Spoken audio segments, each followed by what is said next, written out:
Welcome back to the Boneyard podcast, everybody. This is your host, Jared Shaft, along with my good friend, Artemis Brower. We're coming to you this week with episode 221. 221. Artemis. Yes, sir. How we doing, brother? How was your Thanksgiving? Thanksgiving was good, man. We went to the in-laws for Thanksgiving and did it up right. Had the whole spread, the whole shebang. The usual suspects: turkey, ham, mac and cheese, collard greens, green beans, yams, the whole nine, the whole usual suspects. We had it all. Had a little bit of extra in there. Sitting around, good conversation, playing cards, watching football, drinking a little drink, and it was good. It was good. Love that. Love that. How was yours? It was good. Yeah, same thing. We did not play cards, and I did not watch as much football as I would have liked to have watched. But that's what happens when you go to like 4 or 5 Thanksgivings in one day. No, man. Ooh. I told my family, eventually we're gonna build a house. I'm gonna have like a barn where we can have like a family reunion style Thanksgiving. Everybody, my in-laws, my brother-in-laws, they can bring their significant others, any kids that they have, their significant others' families. I don't give a shit. I ain't going anywhere. If you want to see me on Thanksgiving, you come to my house. You worked a full shift, brother. You visited 4 or 5 people. You worked a full shift on Thanksgiving. Man, it's been that way my entire life. And I'm sick and tired of it. Artie. It's honestly the worst way to spend a holiday. And it's not just Thanksgiving, it's Easter and it's Christmas. So yeah. I did not eat as much as I usually do though, which is good. All right, Artie, we got a packed show tonight, so we're gonna keep it rolling. Let's do it. Excuse me, as another rookie mistake, coughing into a mic. Artie, episode 221. Do you have a 21 for me? Yeah, I do have a 21, and I was so 21 trying to find something that's not chalk. This is what I will say. Since it is 21, and I did have a chalk name. I was going to say Deion Sanders, but you know what? To hell with that. My brother actually turns 21 in 3 days. It is his 21st birthday in 3 days. So that is actually my 21 for the week. Nicholas Alexander Brower, baby bro. We're going to the beach next weekend for his birthday. We're going to do it up big. We're going to get him plastered. He's going to be okay, though, because he's going to be well taken care of. But we got a whole nice little beach trip for him. But Nicholas, my baby bro is about to be legal, like officially a grown man. He'll be 21 in 3 days. I still envision Nick as being like a 10-year-old kid. That's how I see it too. And he's not. He's like I haven't seen Nick and honestly it feels like forever. I haven't seen your giant entire family in a while. Yeah. But yeah, I mean I remember Nick coming by the fraternity house back in when he was like 11 years old, and your mom and seeing his eyes kind of go wide at some of the things that were going on there. No, Nick's good people. Congratulations, Nick. You made it to 21. Made it to 21. Big year. Mine, Artie. Tell me if this is chalk. It is related to ECU. And I can't remember. We need to honestly go back and track all of these. I may have said this one my last time.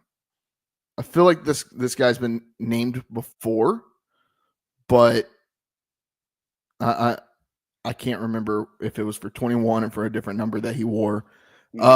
Mine is none other than ECU legend, NFL legend, Ernest Biner. War number 2. I don't think we have named Ernest. Have we not named Ernest? I don't think we've done Ernest. Ernest Biner wore number 21 with his time with the Redskins.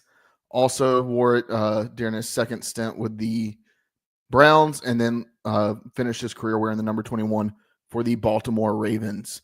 Had 56 rushing touchdowns on a career, over 8,200 yards rushing, over I believe 14 seasons in the NFL. I mean, Artie, that was when, I mean, running backs just aren't built the way that running backs back in the day were built. Just to put in 14 seasons, that honestly, in a more grueling game. And honestly, the hardest, the position that probably takes the hardest hits, the running back, to put in 14 seasons in the NFL, over 270 games, 210 games. I read that as 271. 211 games in the NFL, Super Bowl champ, two-time Pro Bowler. What can I say? I mean, just all in all, we got to get Ernest on here. He said he would come on. We just got to get him on here. But I mean, yeah, absolutely electric. That's a good one. I like that one. That's a good 21. Yeah, Ernest Biner, number 21, and that's not chalk. That's not chalk. All right, Artie. Let's get into it. We're gonna briefly touch on ECU Navy, which was an absolute shit show. But what is to be expected the day after Thanksgiving? Yeah. Honestly, a decent crowd in Greenville on Friday. I hate playing that game after the day after Thanksgiving. Artie, give me your initial thoughts on the game last weekend. Yeah, look, I gotta give credit where credit is due. Josh sat here on this podcast last week and he said we are due for a letdown. I didn't believe it. You didn't believe it. We called ECU to win the game. I thought we were still riding high. Josh said, we just announced Blake Harrell as our permanent head coach. We're riding high, 4-game winning streak. It's going to come crashing down against Navy. And he was absolutely right. It came absolutely crashing down against Navy. And in typical, like, honestly, that was the most typical ECU Navy game you could watch. That's just what we do. That's what we do against Navy. We play them and we get our hearts torn out, and we either get blown out or it's a close game and we lose close. Right. But no matter how you flip it, when we play Navy, we usually lose. We lose. When Navy missed that field goal going into halftime, I don't think I've ever felt better about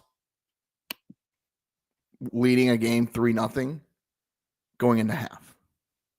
I was like, offense is going to figure it out during halftime, and defense is going to keep playing the way they're playing.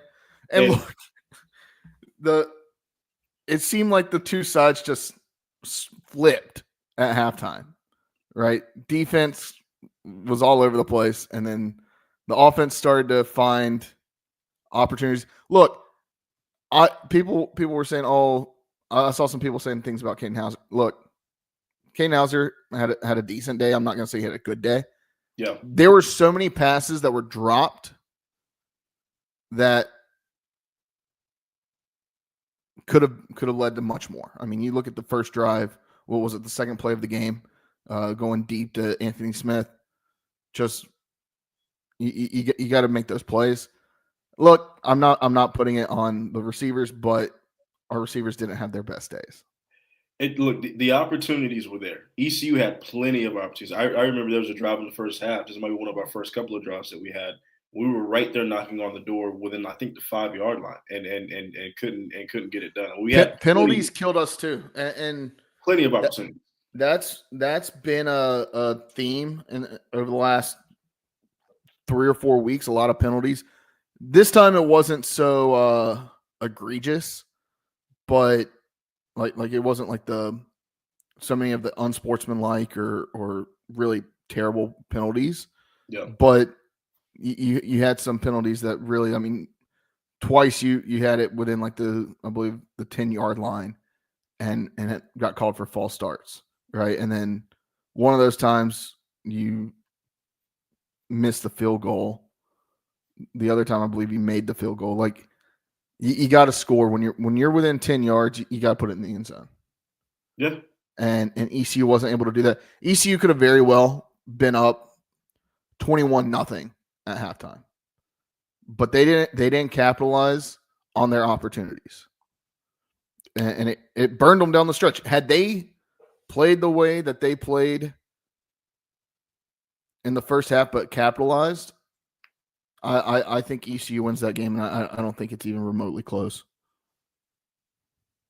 No, I agree, and it was a tale of two halves, and Navy just came out and they executed and they played their game plan to a T in the second half and were able to keep up. 51 points scored in the second half is absurd. I sent a text to the group chat. I don't know if you remember that text. I remember. It's like I sent a text to the group chat. I said it was like 3-0 with like 10 minutes left to go in the second quarter, and I was like, if this game's gonna hit the over, it's gonna have to get drunk, and drunk it got. It got, and I was like, "There's no way this is getting the over." And I felt good because I picked the under in this game. I'm like, "Oh, I'm a genius. I picked the under." No, it got drunk in the second half for sure. That game got absolutely wild in the second half. Like you said, 51 points scored in the second half when you scored only 3 in the first. Artie, any major takeaways from the Navy game? It's a disappointing last game of the season, especially at home. I agree with you. Pretty good crowd. I didn't expect 35,000 in there. Going back to the notes, Artie. I mean, over under. I was close. We were both close. Yeah.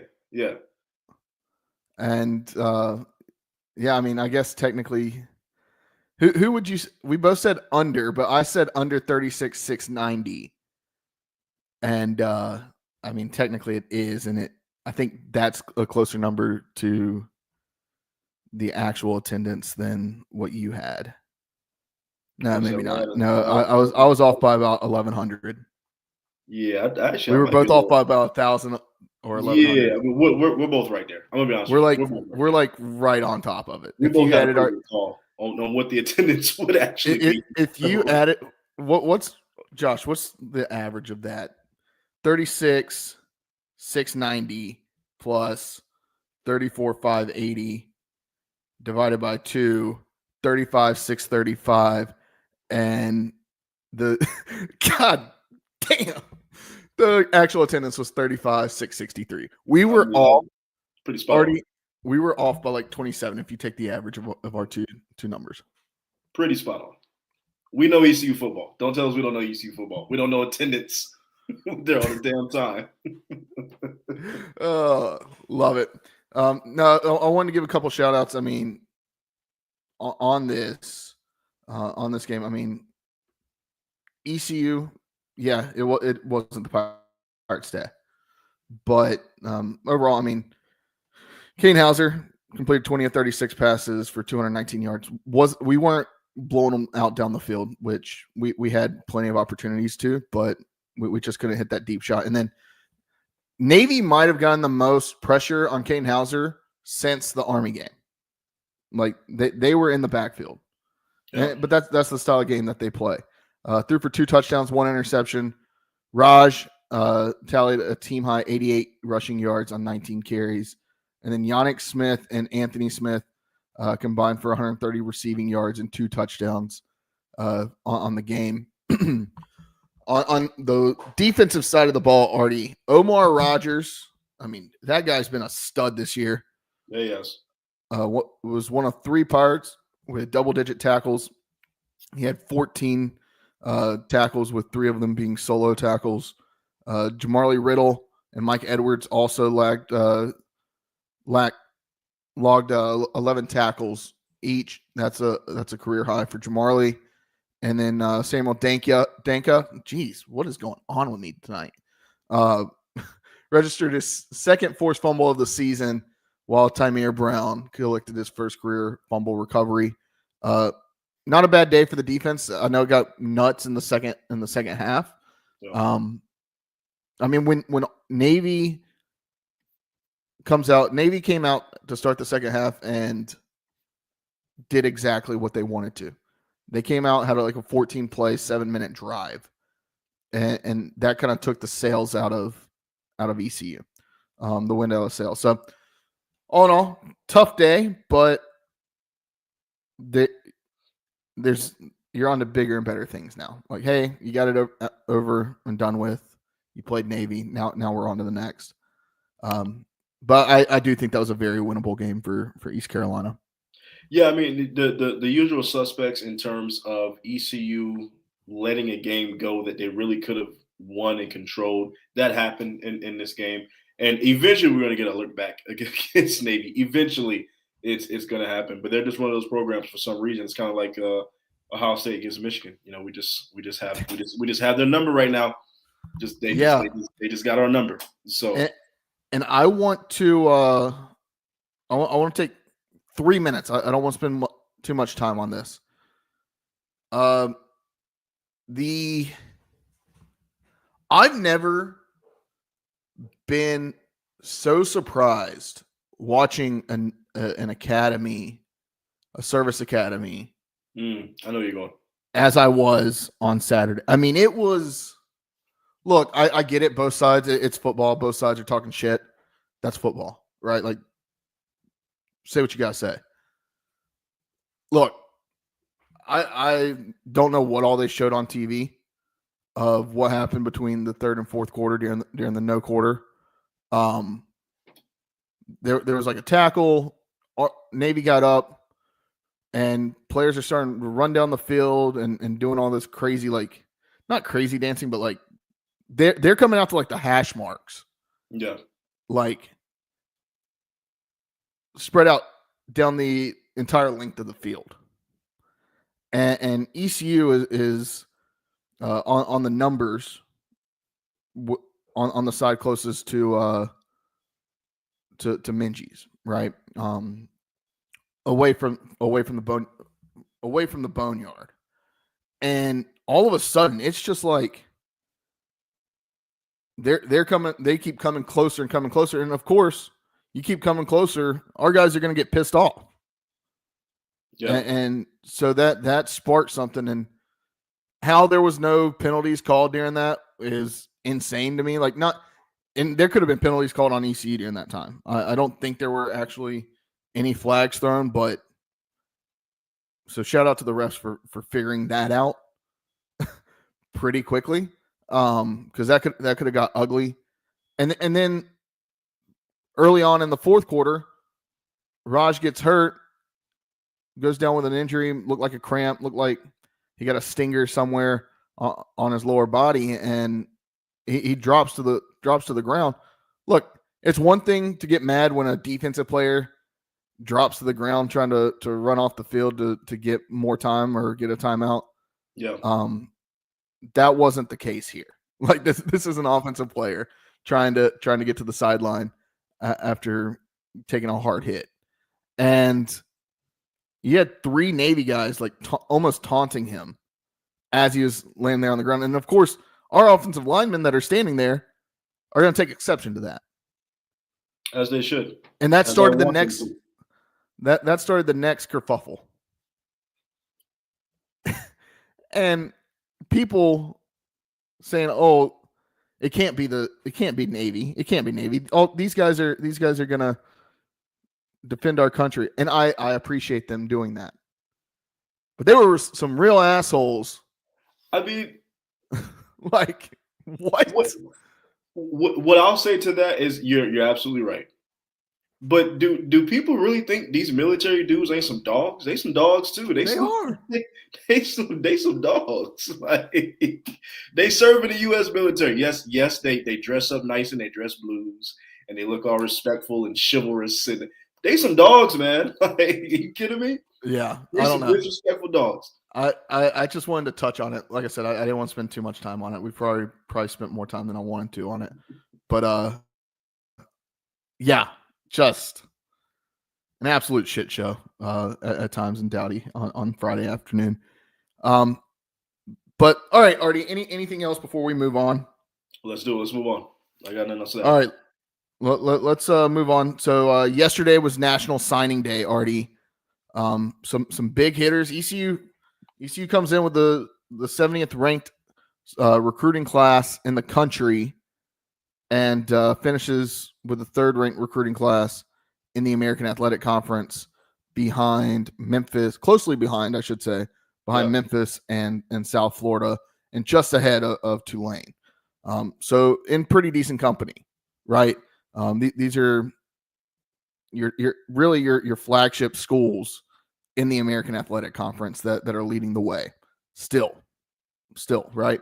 I'm just going to go through some of these guys and give some names, give some recognition to these young athletes that have signed with East Carolina during the early National Signing Day period. First up, Stephen Collier. He's listed as an athlete. He's gonna play tight end at ECU. I wouldn't be surprised if maybe they flip him around. He's built like a linebacker. Like, standing next to this dude looks absolutely jacked. 6'2", 220 pounds, out of Lexington, South Carolina, the lesser of the Lexingtons. I'm kidding. Consensus 3-star recruit, 11-time Max Preps player of the game, and then 144 catches for 1,700 yards, 21 touchdowns, 21 receiving, 4 rushing, and 1 punt return. Next up, Kendrick Davis, a linebacker out of Charlotte, 6'2", 200 pounds, Palisades High School, another consensus 3-star, 2-time all-conference linebacker. He's he's one of basketball Max Preps player of the game. He chose ECU over App, Charlotte, Duke, Liberty, and James Madison. Next, I should say, we got a decent list. Chasten Ditta, the new mailman, new quarterback coming in. Another 3-star recruit, 4,300 passing yards with 47 touchdowns, 8 interceptions, 673 rushing yards, and 12 touchdowns. Also, want to call out, he is about to graduate from Lake Travis High School. Artie, without looking at the notes, who else went to Lake Travis High School? Oh God, I don't know. Baker Mayfield. Baker Mayfield went to Lake Travis High School out of Austin, Texas. Okay. So pretty big get. Future Heisman Award winner coming to ECU maybe. Next, defensive tackle Josiah Dwyer, 6'4", 255 pounds, out of Bennettsville, South Carolina, Marlboro County High School, another 3-star, and he was the Max Preps player of the game a couple weeks ago. I guess, just about a month ago. Now we're going to get into another quarterback. We talked about him last year. Cole Hodge, quarterback, 6'2", 193 pounds, out of Louisville, Kentucky.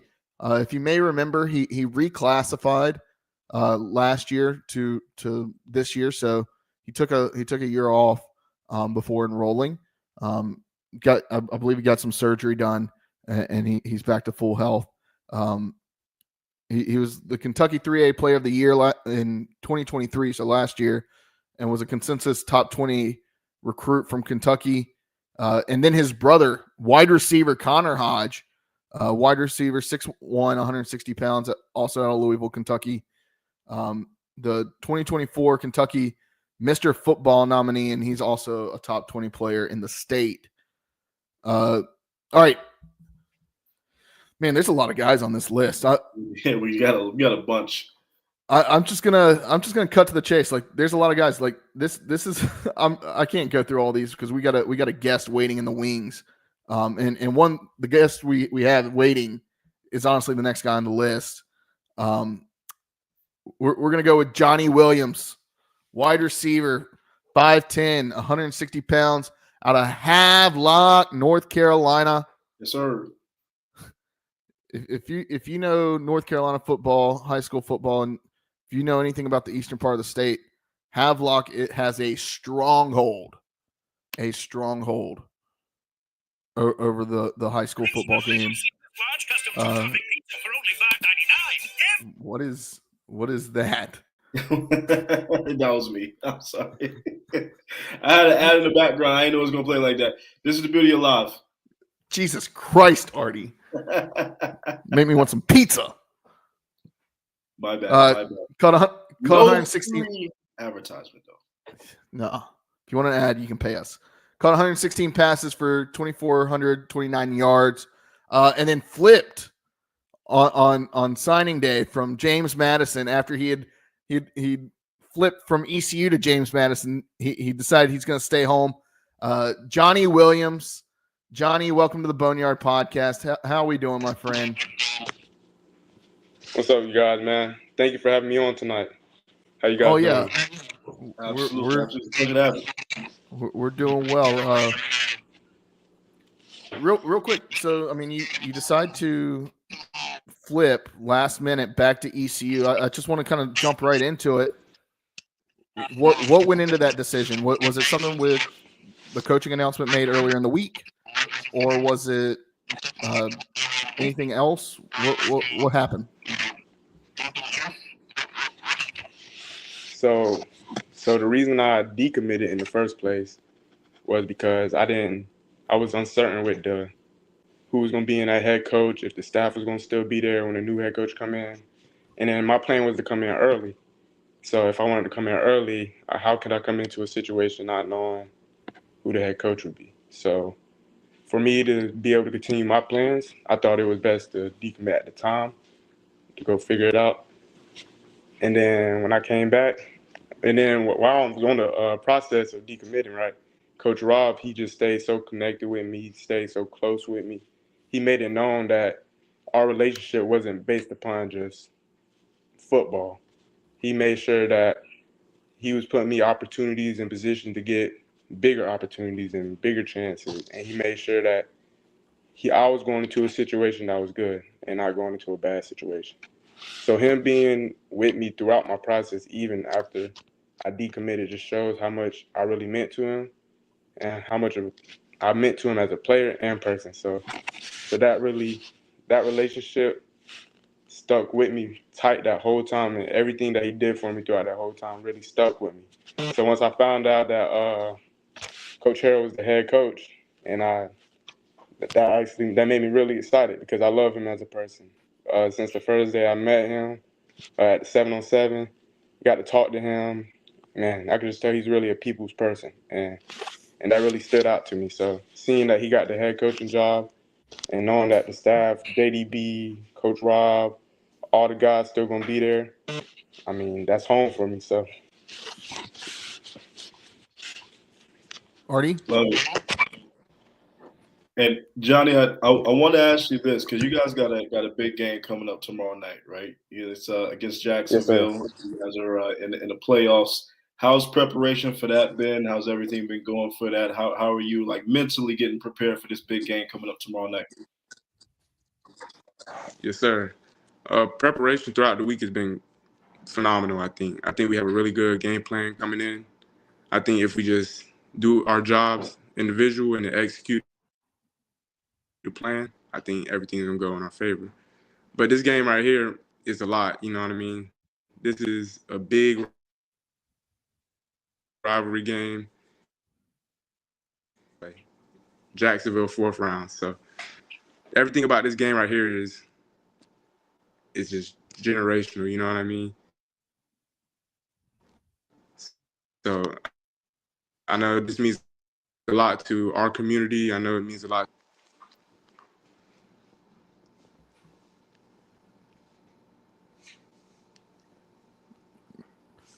Johnny, I think you cut out there for a second, but you're still on. I want to go back a little bit, and we can talk about the game. I want to go back to the recruitment and JDB and Coach Rob, seeing what this ECU offense has done in the second half of the season after Mike Houston was fired, seeing kind of the explosiveness at times. How big was that in your decision to say, hey, I do still want to come home and be at home? Yes, sir. even before everything started picking up through the second half of the season, I seen the change in the offense coming in from last year. I seen the difference, and I seen the versatility that was brought into the offense. So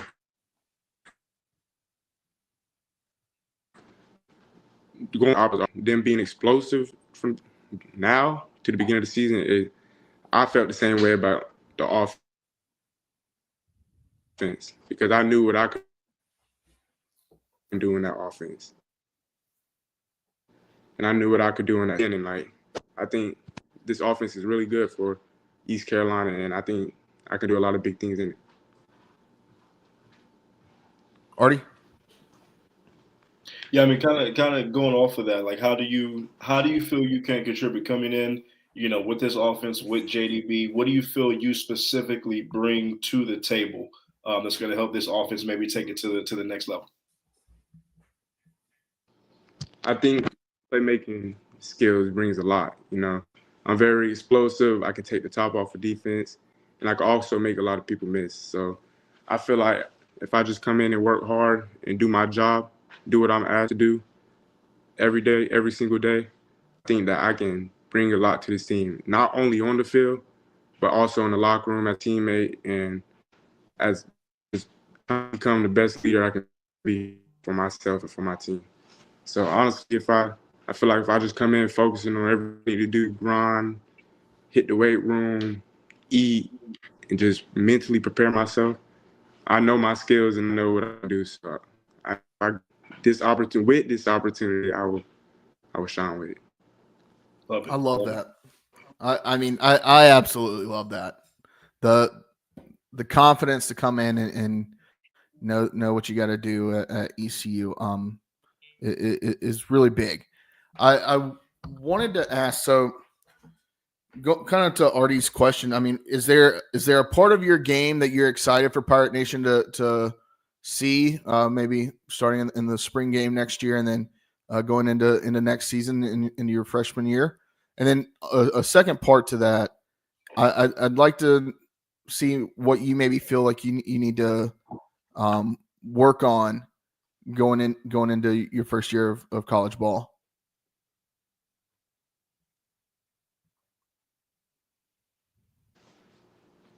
Sorry, you guys broke out for a second, so I couldn't hear the end of the question.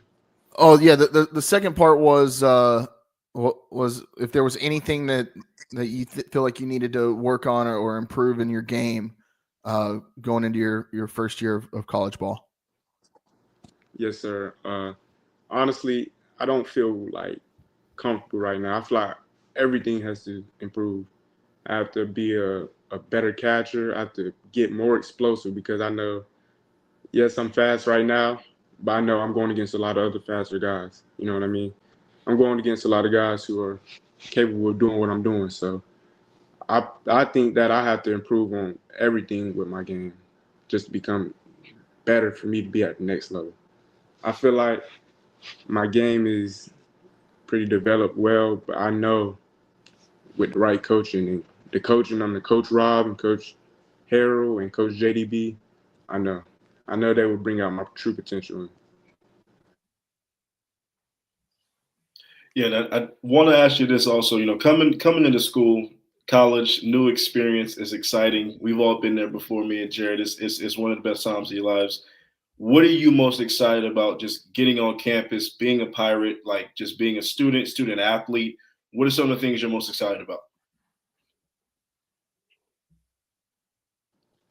I'm really just interacting with everybody, just seeing how everything is around the school and just talking to so many different people and just learning new things about the city and the school and just continuing to connect with the people, honestly. So I just want to try to learn as much as I can and just stay focused to what I'm there for, and try to really just figure everything out. So I really just want to come in and be a people's person and just try to figure everything out.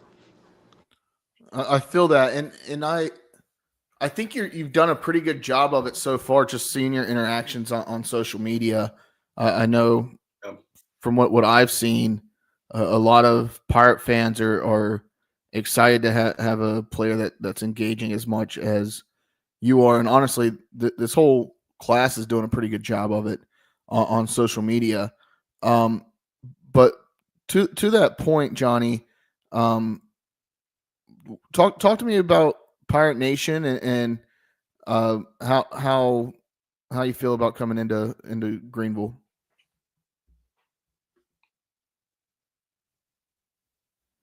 Did we lose him? We might have lost him. It all went black. This is we try to do this. Beauty of live. You gotta love live. Johnny, are you there? No, he seems to be gone again. No, we're gonna see if we can get Johnny back on. No, I mean I love what he's been saying so far. I mean it's important for these guys to know, hey, there's something that we need to improve even when you are like the top of your class. Hey Johnny, sorry, I'm sorry about that. I cut out on you guys. All good. I was just asking. So, I don't know what all you heard. I'll re-ask the question. Yes, sir. Talking about talking about how you've been interacting with fans on social media. It seems like you've been very interactive with Pirate Nation, Yes, and that's something that plays big into the fans at ECU, right? And it seems like you and honestly this entire recruiting class has noticed that. I feel like y'all have been more vocal than many other recruiting classes I've seen come through ECU. Talk to me about that aspect of ingraining yourself into Pirate Nation early on, and then also what Pirate Nation and the fans mean, not just the city of Greenville, but the fans of ECU mean to you in this recruiting class. Yes, sir. Man, me being local, so my whole life I'm just growing up around ECU Pirates. You got ECU shirts, ECU flags everywhere. One of my close friends growing up was a big ECU fan, so every Saturday I'm in the house watching ECU right with him. So honestly, man, just me being local and just being able to have so many people come out to support me, I feel like that just means a lot. That I can be able to help bring a fan base in and bring people in that support me and that support the Pirates, you know. And I like interacting with the fans because like I said, I'm a people's person, and I want the people to know that. A big motto I go by is just I'm humble. I like to give everybody my time. I feel like I'm never above anybody, so I want all the fans to know that. I want to be somebody that interacts with kids. I want to be somebody that, you know, people feel like they can talk to. You know what I mean? So I really feel like the fan base is really one of the most important parts of me coming in. I want to make sure it's known that I'm a good resource to be able to talk to or be able to interact with or, you know, just come upon. So I just feel like me being from Eastern North Carolina and just growing up around this, I've been really in tune for a long time. So I feel like I would be real good with the fans, and that's my goal, is to come in and to be very interactive. Love that. Now, Johnny, I do want to ask you a question about like your approach to the game, right? Because I mean, you've got over 1,500 receiving yards this season. You average over 120 yards a game. That takes more than just skill. That's an attention to detail. That's a hunger that a lot of people don't really have. What is it that kind of gets you in that mold, kind of gets you in that killer mentality that's like, I'm just going to go out there and I'm just going to deliver the best I have, no matter who I'm lining up against on the other side? Just going out every single game playing with that chip on my shoulder. That's all that is. That's all that is. Just being underlooked, being looked over, just playing with that chip on my shoulder, knowing that I'm one of the best players in the state, that I'm one of the best players in the country. So I'm just playing with that chip on my shoulder going in every game. Honestly, my IQ for the game has grown a lot these past couple of years. Being able to go from receiver and corner my freshman year to receiver and corner my sophomore year, to quarterback my junior year, and back to receiver this year. I feel like it allows me to see the game a lot more. Did we lose him again? And the court and receiver standpoint as well. So and then how I view it is, as I'm a receiver, I know what I would be thinking about as a DB. So I know how I want to attack. And then boom, when I'm playing DB, I know exactly what I would do to a DB. So it's kind of like I feel like me being able to play all over the field brings an advantage to me, not only with my skill set, but with my IQ, which allows me to show that. Which is important. Knowing both sides of the ball, knowing how that defender is going to want to kind of line up against you, kind of want to attack you, like kind of playing that. Yeah, no, that's important. Love that. Yeah, I wanted to. I'm gonna steal one of Artie's questions now. I'm gonna switch gears a little bit. Johnny, we see guys, especially nowadays, as the kids call it, they have drip. I'm too old to be using that term. Talk to me about your drip, man. Like, what sets you apart? Man, I got what you call the calm drip. That's what they call it.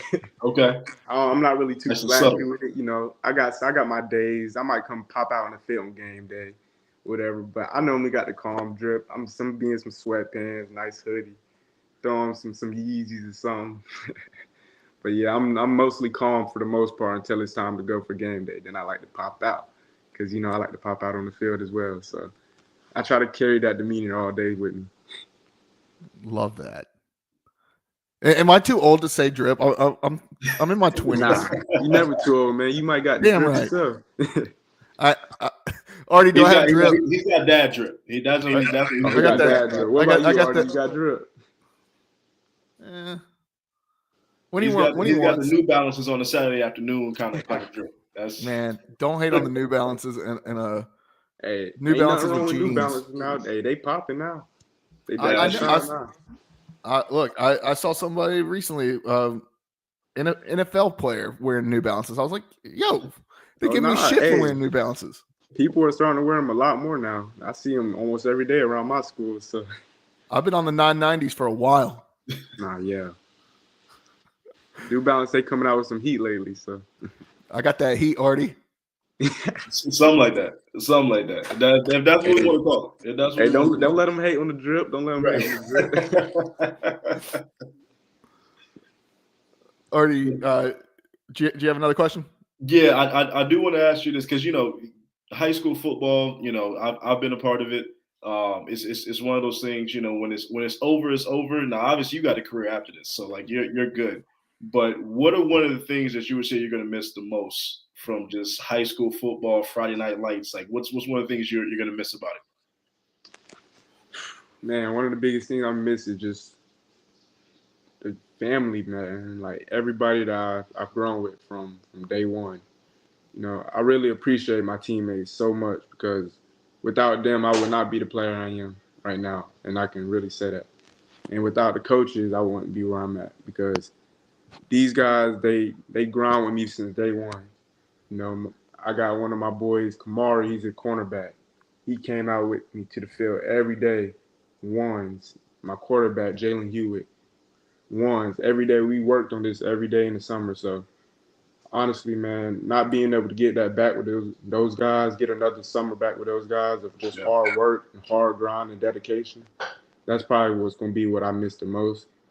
And like, because I felt like I can bring the best out of a lot of people. Like, I make a lot of people work hard because that's what I am. I'm a hard worker. So if you're going to come to me, work with me on the summer, we're going to work hard and we're going to all get better from this. And I feel like me being able to do that this summer just made me feel a lot better because I felt like I was being an impact on my teammates and just helping them grow as well, not only myself, you know. So just being able to be that impact for a lot of people and have those summers like that with people you grew up with for your whole life. So honestly, that part really is going to be a lot. But again, Friday nights under the lights, we all miss those, you know. I know people tell me to enjoy every time because ain't nothing like it, and I believe it. So I'm trying to make the most of it as I can. Hopefully we got 2 more games of this being under the lights. So Love it. And kind of to that point, sorry, Josh, I'll let you hop in a second, but to that point, who going into a new family and Coach Harrell's talked about family and talked about we only got each other in this locker room in between the time he was named interim to being promoted. Talk to me about, like, has anybody reached out to you? Any of the current guys talked to you that during your recruitment? What's that been like, and getting to know the guys that are either leaving the team now or going to be there next year to welcome you to Pirate Nation? Well, when I came on my official visit, I got to really connect and meet with Chase Sewell. So talking to him and him showing me how the family is and everything, how the pirate life is, just it really showed me how that I really wanted to be there. Because me, how I am, I'm a real good teammate. I like to be a teammate and a family and a brother to my teammates, and feel like that. If you feel like I need to improve or something, you know, I can go harder at, you can tell me, you know what I mean? I can tell you so we can both get better. So him just really, Chase really showing me that it was really a family thing, and bringing me around the guys and allowing me to interact with some of the guys and hearing everybody in the locker room and just how they are all together. So it just really showed me that ECU is more than just football and, you know, whatever people must say. It's really a family. It's really a family, and I can see that when I went on that official visit. Love that. Josh, you want to come in? Yeah. So we've talked about it a couple of times, but I want to bring it back around. High school football, you got a great big game that's on this weekend. So my high school is also in the 3A playoffs, but we're on the western side of the state, defending state champion Hickory. So I'm just letting you know that because you signed, if you meet up with Hickory in the state championship, I'll be on Havelock side. All right. Okay, good enough. Good to know. All right. I love it. I hope we see that now, honestly. Have like Hickory. Let's get it. Where's that championship game played? UNC. Yeah, NC State. Oh, it's at NC State this year. Oh, yes, sir. Oh, okay. Even better. Yeah. Hey, I mean, imagine that getting a dub at Carter Finley Stadium to win a high school state championship in your final game in high school, and then your first year, freshman year, you get to go out on that same field and whoop up on that team down west in Raleigh, that team that wears red and white. When I tell you nobody wants them more than I do, hey, I know I got you. When I hit the field that game, I'm gonna let it be known. I mean business that game. So trust me, ain't nobody more ready for that game than I am. Good. I promise that. I promise that. Ain't nobody more ready for that game. That's the energy. That's it. I needed to hear that. Already. I promise you, ain't nobody more ready for that than me. And I've been telling Coach Rob that since you can ask him since I don't know how long I've been telling him that. And when that game come up, I'm ready. I'm ready for that game. That got me fired up. That is the energy. That is it. I got a chip on my shoulder when I play against him. So, Artie, any other questions for Johnny here? I got nothing else for Johnny. That's all I had. Johnny, I got one more for you. It's a question we ask all of our guests on the Boneyard podcast. Yes, sir. I'm guessing with how many times you've been to Greenville, being an Eastern North Carolina kid, when you come to Greenville, you've probably have you ever been to an establishment called Sup Dogs? Oh yeah, yes sir. Bet. Of course, he's already Pirates. You already know I'm tapped in. Of course. I mean, you talked about needing to eat. I know you need to eat right, but I mean, they got some healthy options there. I wanted to ask, when you get a Sup Dogs, what's the order? What you getting? Okay. See me, I get me a good burger. I got to add a little bacon cheeseburger with a side of bacon cheese fries. Got to have the ranch with it and the sweet tea to finish it off. Guy. I love this guy.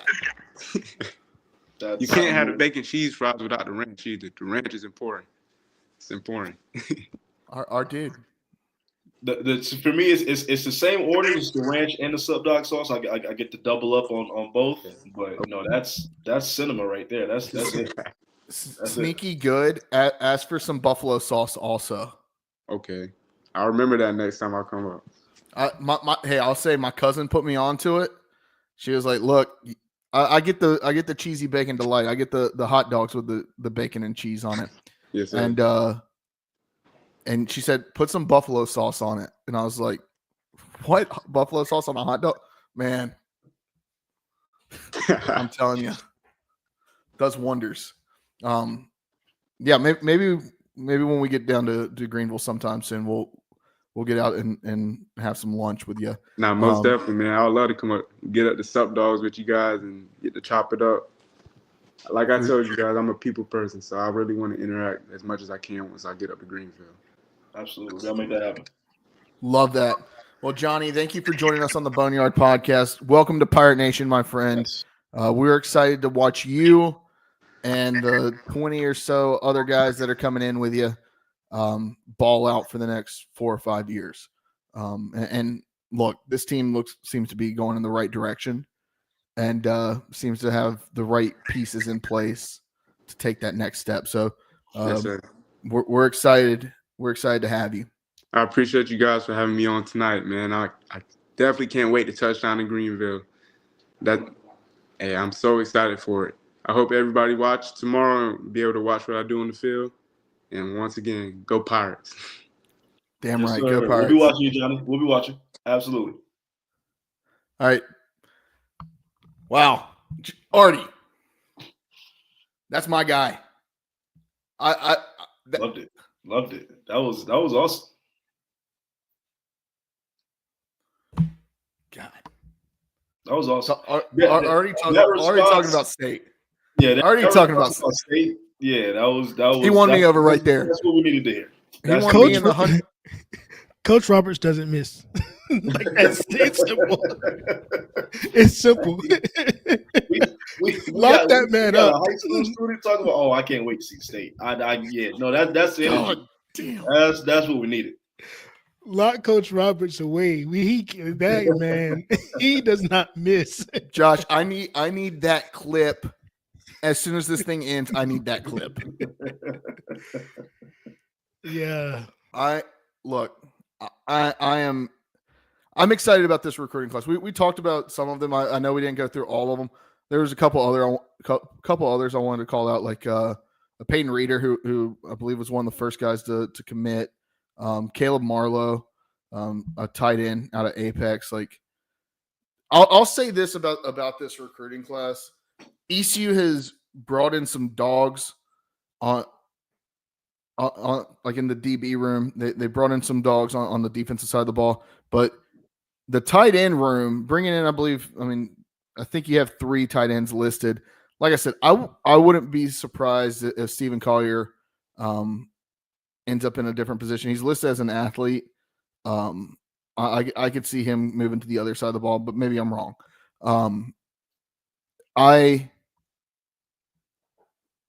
The guys you bring in this class were home run guys. And they were able to recruit the areas that they've really started to build a stronghold in. And in talking about that, South Carolina, that we should recruit with the likes of the North Carolinas and the NC State and South Carolina. I'm not going to say the USCs, the South Carolinas and Clemsons. No, we're not competing with them. But we should be able to pull a little bit of talent from that state. Yes. Exactly. And then to be able to go into states like Georgia, right, where Georgia and Georgia Tech, you got those 2 schools. You got Georgia Southern, who's a decent G5 program. You've got a lot of potential there, right? Going into those areas, but also to be able to recruit just north of us, right?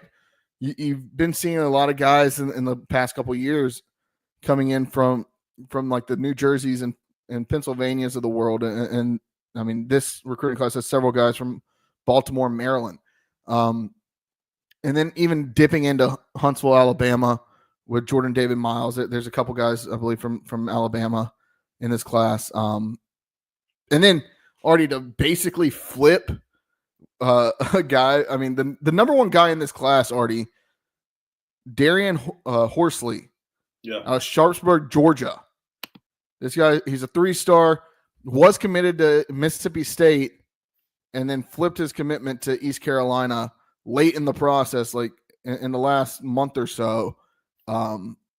That's big when you're going in to SEC country and being able to flip an SEC guy. That's big. Yeah. Consensus 3-star, originally committed to Mississippi State, right? Had USF and Marshall on there too. Like, yeah, no, that's big. When you can go to the heart of Georgia and get you a few Georgia guys, absolutely.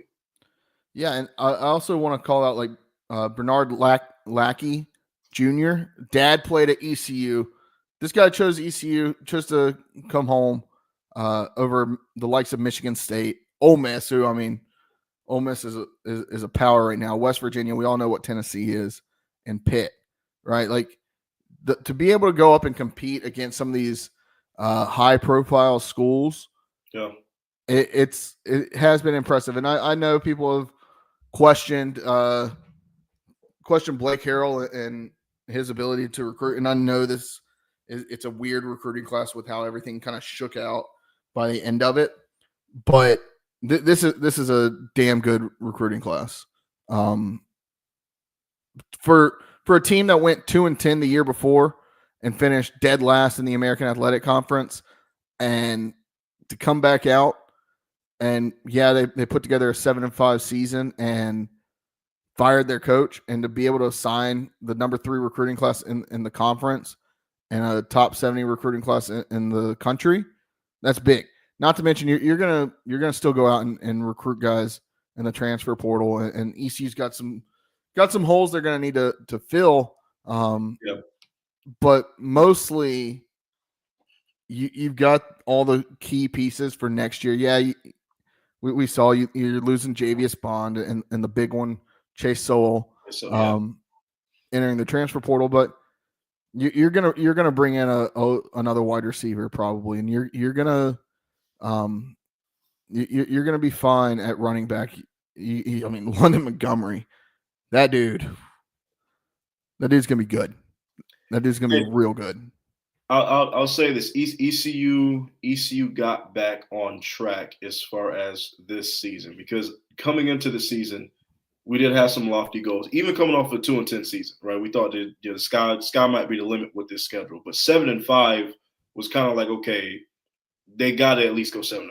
That was kind of like what we were saying preseason, like you got to go at least 7-5.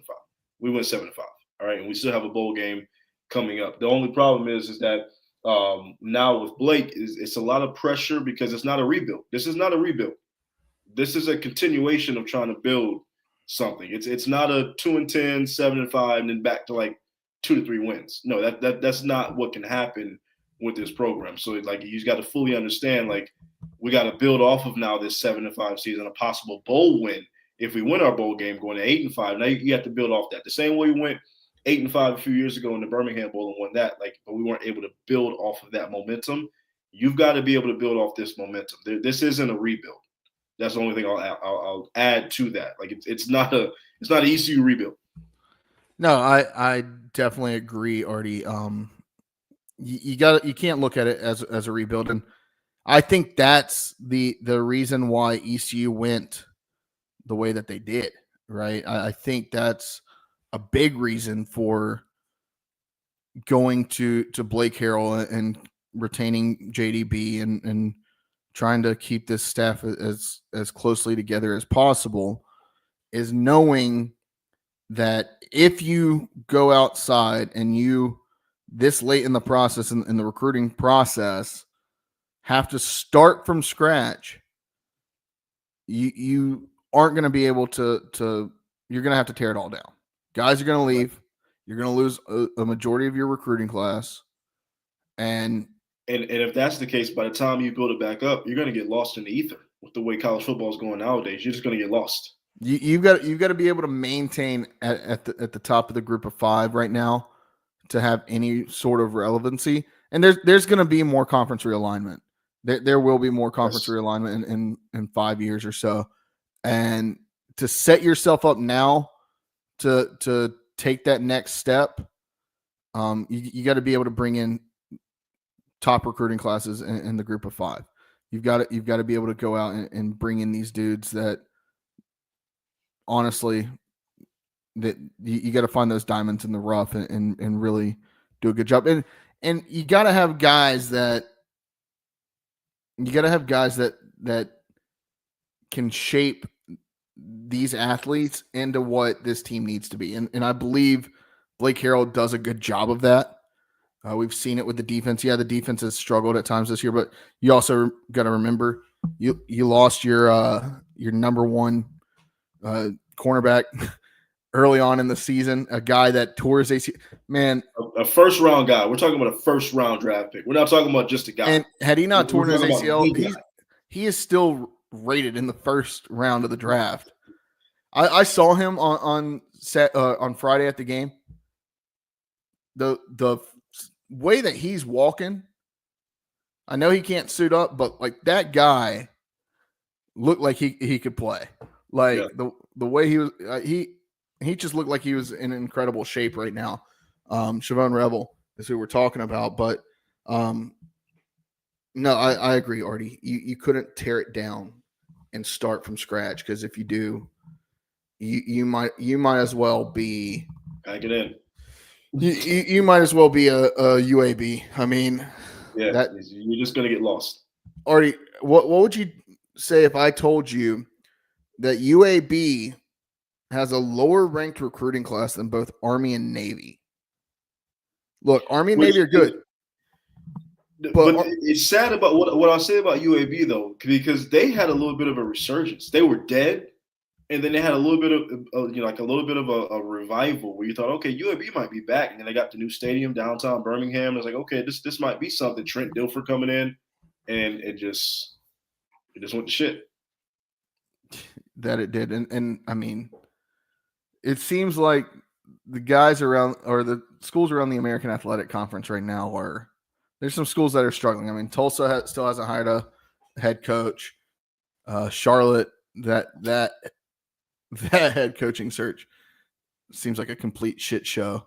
Nobody knows who's going to be the next. Hell, Joe Biden could be the next head coach at Charlotte, and I wouldn't be surprised. Still showing up to practices?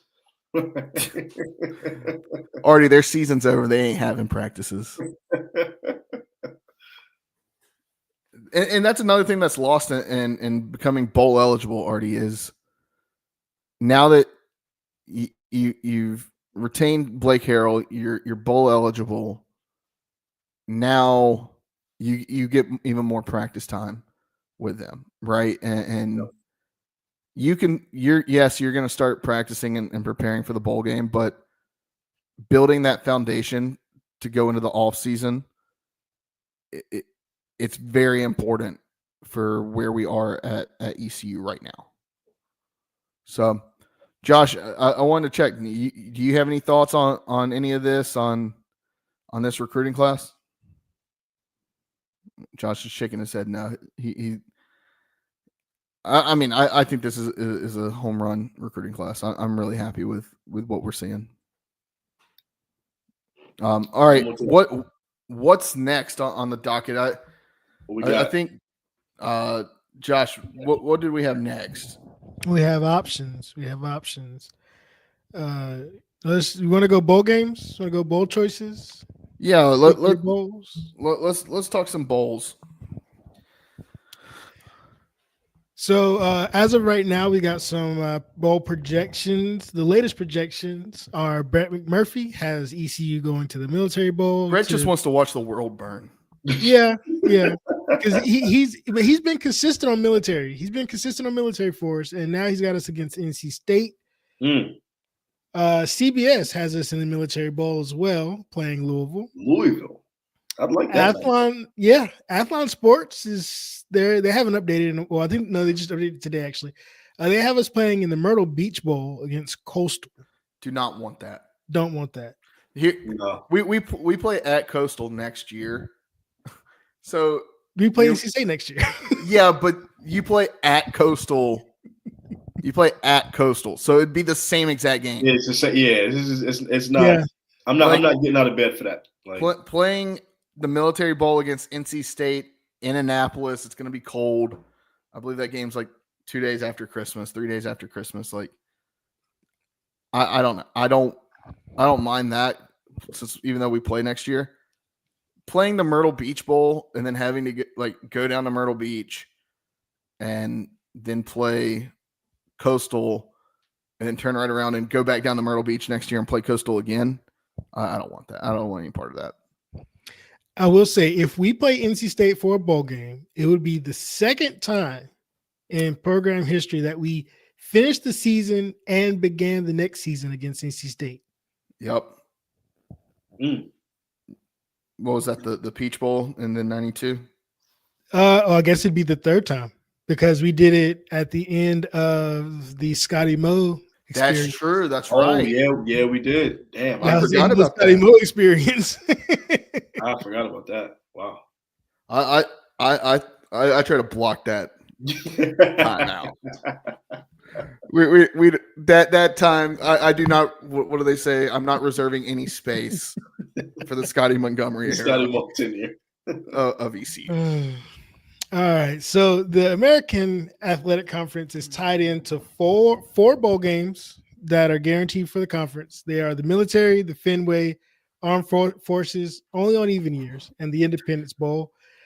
And then we get 4 choices from the next 4 bowl games: the Birmingham, Gasparilla, First Responder, Boca Raton, Frisco, which has already been assigned to Memphis, the Cure Bowl, Myrtle Beach Bowl, and the New Mexico Bowl. So, Artie, which game would you pick, and what would your opponent be?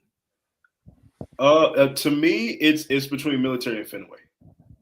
If I have my, it would be between military and Fenway. Military obviously is we played in that bowl game before. It's a prestigious bowl game. It's going to be in Annapolis, Maryland. We know that feeling, and I just like the military bowl. I think that's a good bowl game for us. But Fenway, I don't know. It's the difference of Fenway. It's we haven't played in that bowl game before. It's going to be one of those games that people kind of like pay attention to as well. Fenway Bowl, like I think people would more pay attention to that than the military bowl.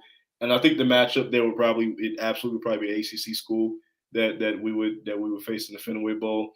So I think I would actually choose Fenway over military. Slight edge over military, but I think I would choose Fenway. And I do like the Louisville matchup.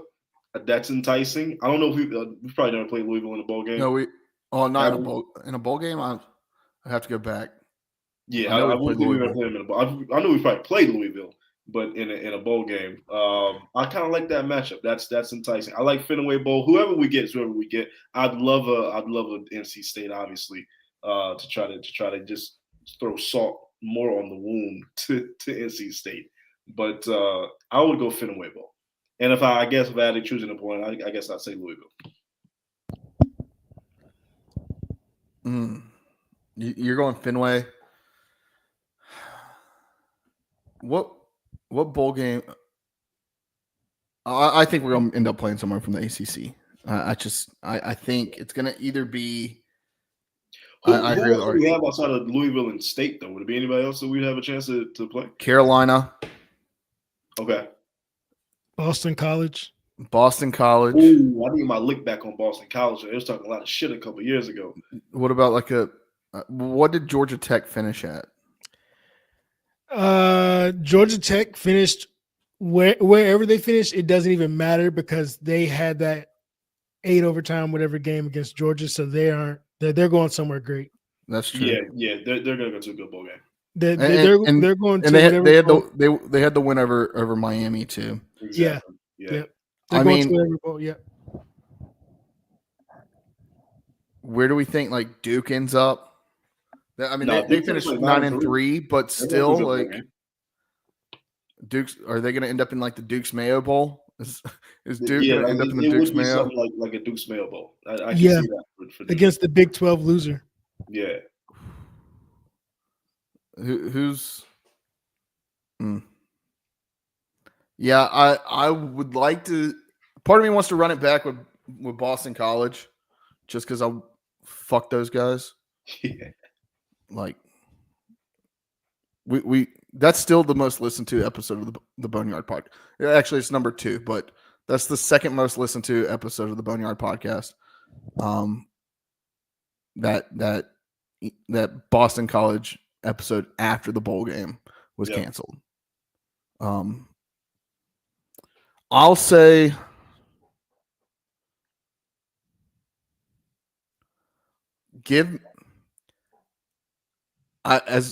I'd love to play NC State, but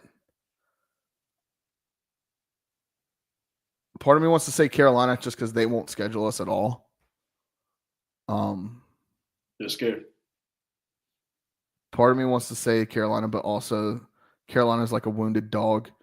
Somebody just needs to put them out of their misery. Then again, so is NC State. But give me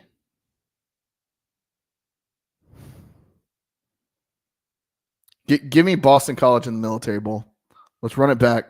Run it all the way back. All the way back. Okay. Let's same thing. I was about to get in the truck and drive up to Annapolis, Maryland, and I got that message, and I was like, "You've got to be shitting me!" And I want it bad. I want that. I want it almost as bad as I want to beat NC State. But if I had to choose Boston College or NC State in a bowl game, I think Louisville's good. I think that would be a good test matchup for ECU going into the all season. Also. Yeah. I would not be unhappy with a Boston College matchup during the Military Bowl. Would not be unhappy with that at all. I need to go find that prick that used to tag us every 3 days on social media. He wanted us to let him come on the podcast. He had like 6 followers, and he was like, "Let me come on the podcast." I was like, "Dude, you got to have like at least 50 followers to ride this ride." I have the arguably greatest choice for a bowl potential that is still floating out there. It does not involve a North Carolina school. It does not. I have a feeling I know where you're going with this, but go ahead. It does not involve us going northward. It involves us going to the state of Florida for the Gasparilla Bowl. Okay. And which conference do you think I'm going to pull from, Jared? What is it, ACC and SEC? It can be ACC, Conference USA. Well, no, it can be Big 12, SEC, ACC, or Pac-12. So any team that was in the Pac-12 that is now in the Big 12 also counts, or Big 10 that is bowl eligible. Big 12. Are you? No. Not Big 12. No, Big 12. But there is a good play there. There is a good play there. And I'll tell you what my backup matchup would be if it was Big 12. I'm trying to think like who all's bowl eligible. I feel like would that be like a I'm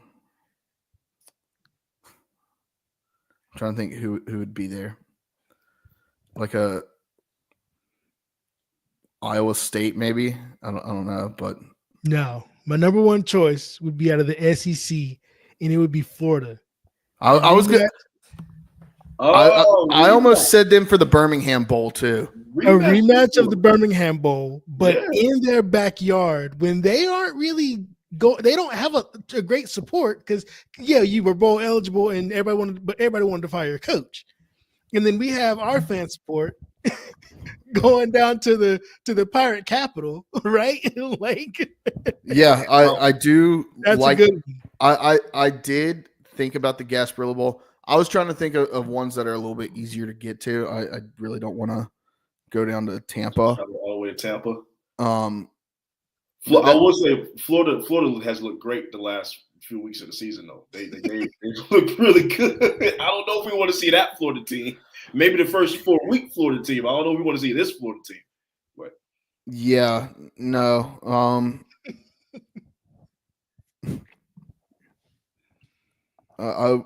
What about like a? We'll probably and Minnesota's already got a bowl game, right? They're already set somewhere. Minnesota, they are. I think they finished with 8-4. They took Penn State to the brink. They're going to get a pretty good bowl game. Minnesota has not been chosen. I can't remember who. What? Since when do we just hand out bowl games before announcement day? I don't remember that being the case in the last couple of years. I don't like it. I don't like it. Yeah, I mean, I guess you could probably see like what you talk about a school from the Pac-12. You want to hear a school from the Pac-12 that's now in the Big Ten? Two. Like two. Well, I guess you got more now, but you want to talk about a school that's from the Pac-12 that's now in the Big Ten that would be a fun matchup? Southern Cal.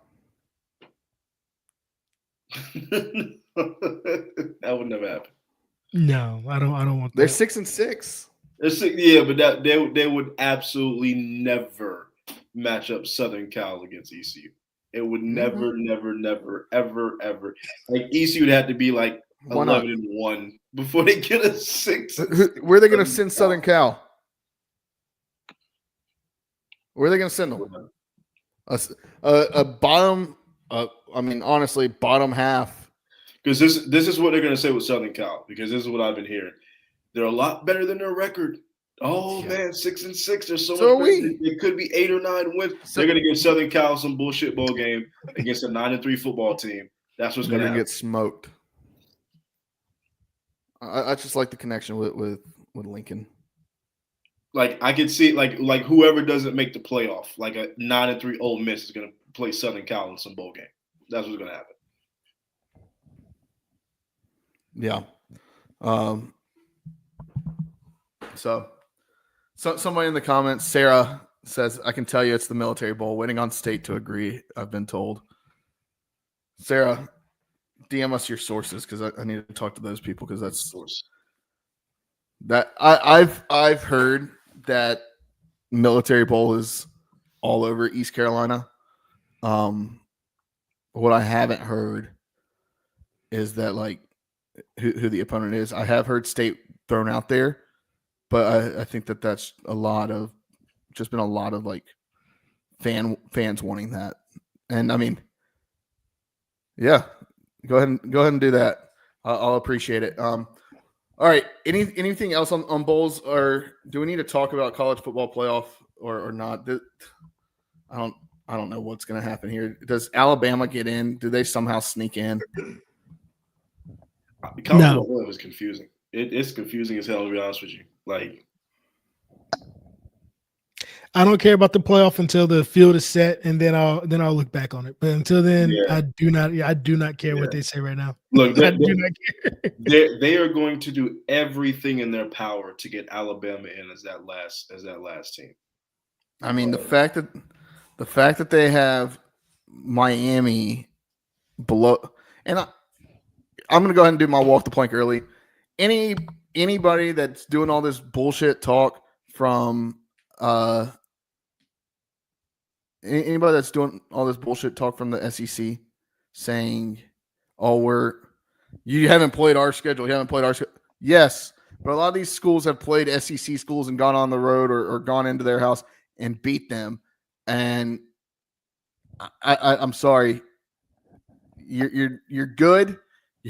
You are the cream of the crop, but you are sorely mistaken if you think that you should have 6 of the spots in the college football playoff. You are absolutely insane. And people, I see people talking about SMU SMU.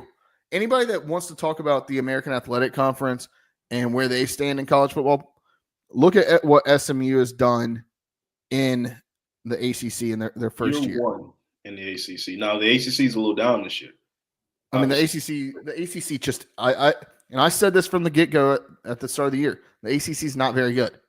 Now you have Miami. SMU's decent. I don't think that I don't think Syracuse should be ranked 23rd in the country. If you want to really know, they haven't played I mean, I guess they beat Miami to end the season, but they really haven't. This is the first time they got ranked all season. I feel like Miami win. Syracuse isn't great. NC State started the season ranked top 15. They finished 6-6.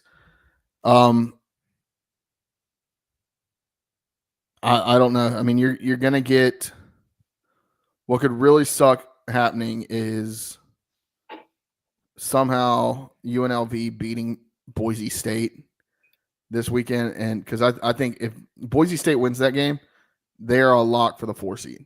Boise's probably gonna get the 4 seed for sure. They're gonna get the 4 seed. Now UNLV winning and then Clemson beating SMU, you're gonna have a situation where do you put in SMU or Alabama? That's what the committee is going to boil it down to, and they're probably going to leave out a 2-loss SMU over a 3-loss Alabama. Yeah, that's which is insane. And that, obviously SMU earning the right to get to the conference championship game, which probably shouldn't be counted against you since you earned the right to play in the conference championship game, and the other team that you're being compared to sat on the couch. But I'm pretty sure though that Ward Manuel said during the press conference afterwards that a team playing this weekend will not be punished relative to a team that is playing. Yeah, they don't want teams to tank to not play in the college football or not to play in the conference championship game, and then eliminate them from contention. They don't want to do that because you've heard, I mean, Lane Kiffin's probably been the most notable one to talk about it, about, hey, there's no point in us playing in the SEC championship game where our guys are going to have the opportunity to get hurt. And if we lose that game, we may be out. And it negatively affects us. Yeah, so which, I don't know, in my opinion, your goal should be every year to win a conference championship and then go on to win a college football playoff. Yeah, absolutely. No matter what level you're at, if you're in the American Athletic Conference or if you're in the Big Ten, that should be your goal every year, is to win a conference championship and then to win it all. Yeah. And then lastly on that, could Tulane have picked a worse time to fumble the bag? Yeah, I mean, look, Memphis ain't no slouch though. Memphis is damn good. Memphis is going to come in there and just lay down for Tulane? Hell no. I mean, I still think that the American Athletic Conference is the top G5 conference out there. People said differently. When you have Memphis, Navy, who I don't think they received votes recently, but they were ranked earlier in the year. They had a good start to the year. Army ranked in the top 25. And Tulane, who honestly should be ranked in the top 25, if you ask me, their 3 losses are to 3 top 25 teams. Yeah. The only thing I'll say to that, though, is I do think the 2 teams playing for the Mountain West Conference in UNLV and Boise State could come to this conference and beat anybody in this conference. That's fine. They should have joined the American Athletic Conference rather than going to the Pac-12. That's all I'll say. I will say this. It's not Power 5 anymore. It's Power 4, and it's not Group of 5 anymore either. It's Group of 4. Conference USA and the MAC are at the bottom. And then there's a Group of 4 now with the Pac-12, American, Mountain West, Sun Belt. And then there's the Power 4. Well, when those Mountain West teams leave for the Pac-12, yeah, then it'll be dead. Then the Mountain West is dead. And so they're dead. You mean you're gonna have Hawaii carrying the bag? No. Yeah, no, it's going to be dead. The main members of the Mountain West they're gone, and that conference is going to be dead. And the Pac-12, like And those remaining Mountain West members are probably going to join Conference USA. And the Washington states and the Oregon states of the world, like they're okay. Like they're on par with a top tier American Athletic Conference team right now. I know Washington State had a decent year, but like, sorry about it. That's just what you are. And then those are going to be the top two conferences in the group of three. We're going to eventually get to where we have 6 or 7 conferences, and ideally, what would happen eventually is we get to a place to where we have some kind of relegation system. Because I mean, there's no point in having, some of these schools in the like ACC, because they're absolute dog shit. I mean, Wake has had a bad year. UVA is bad. Like Florida State, God, what happened to Florida State? And then they just got to pay Mike Norvell like $10 million a year, $8 million a year, something like that, for the next 4 years. And this is the same Florida State program that said that voted against adding SMU, said they bring down our power. This is the same school that talked about SMU coming to their conference. And now they're the worst team in their conference. And now you are on the bottom, and that little old private school out of Dallas, Texas, is the number 1 team in your conference, your historic ACC conference. Get the fuck out of here.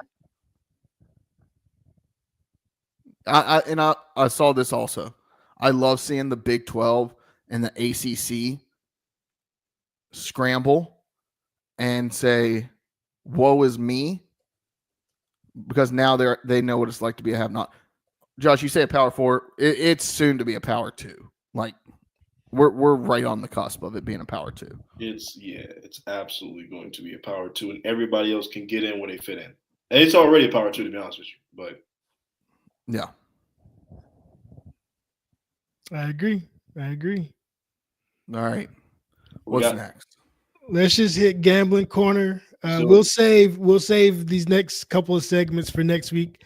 So be sure you guys join us. We got bold prediction review. Checking on some bold predictions from the beginning of the season. I'm pretty sure only one of those hit.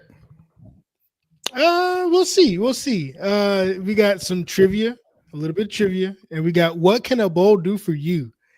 A couple of players who can really put up a couple of numbers in the bowl game and kind of cap off a good season. So we'll hit those in the next couple of weeks. So yeah, let's make sure y'all join us. Heading into the gambling corner, conference championships. All we're doing is picking winners. Let's do it. All right. First game, UNLV at Boise State. Boise is currently favored to win this game. Jared. What is the line on this game? We got what? We're not looking at the line. We're just doing. We're just doing outright. Okay. We're just doing outright, baby. We're just doing outright. Look, I was looking at someone else. All right. Listen, Linda. Listen.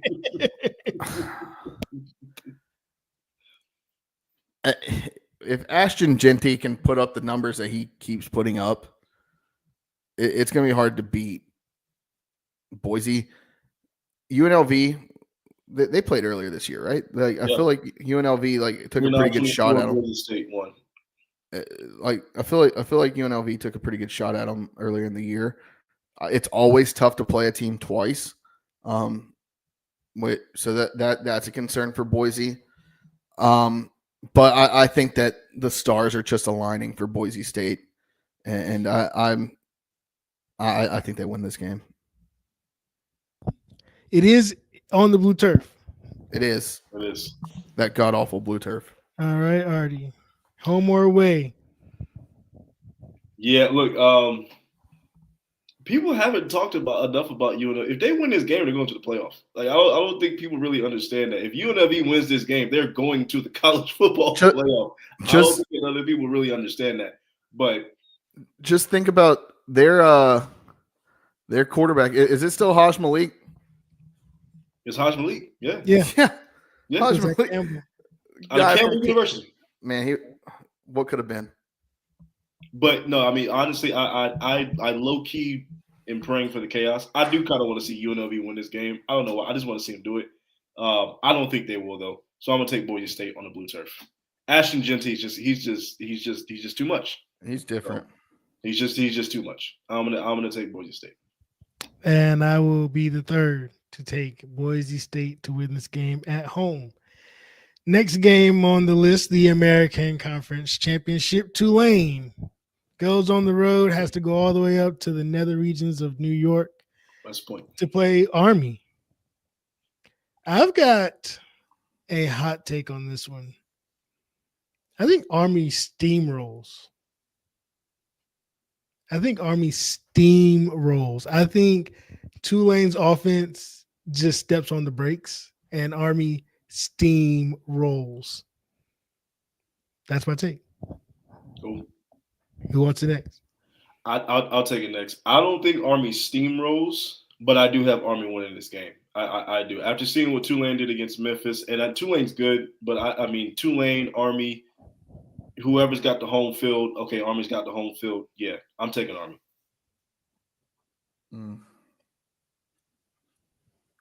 I don't want to agree with y'all. Like it makes sense. On paper, it makes sense.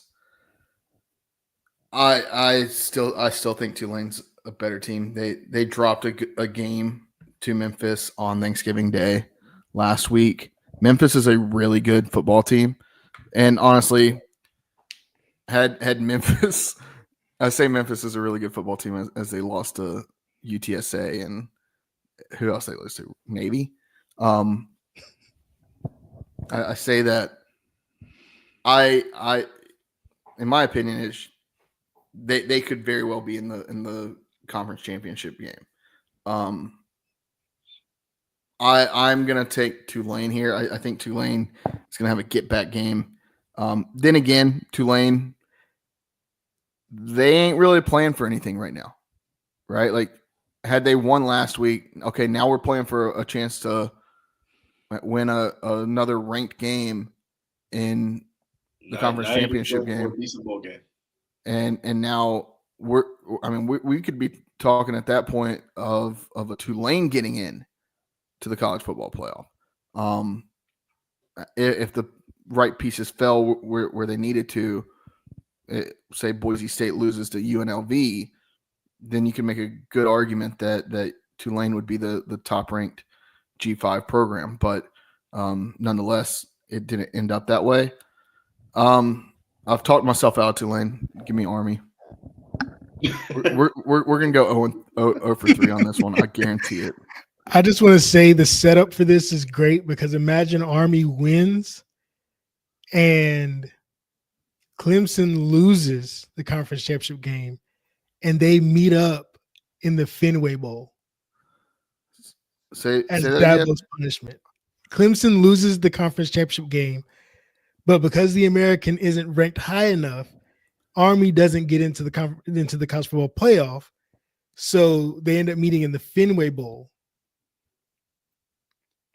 Clemson loses and gets punished, gets kicked out.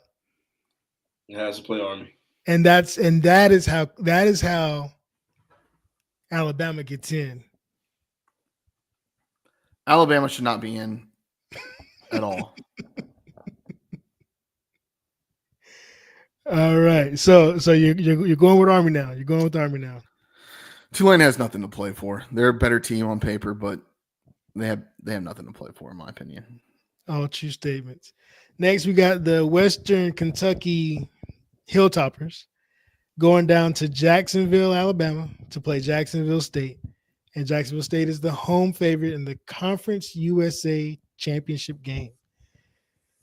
Conference USA is kind of wild. I really don't It's like all it. over the place, man. Really don't like it. It's like a wild west out there. Western Kentucky can't keep an offensive coordinator for anything, so take them to lose. Take them to lose. I've got Jacksonville State coming out with this one. Yeah. Western Kentucky had a pretty good start to the year, but has fallen off as of late. Jacksonville State stayed pretty consistent throughout the year. So I'm going to take Jacksonville State as well. Who cares about either one of these teams?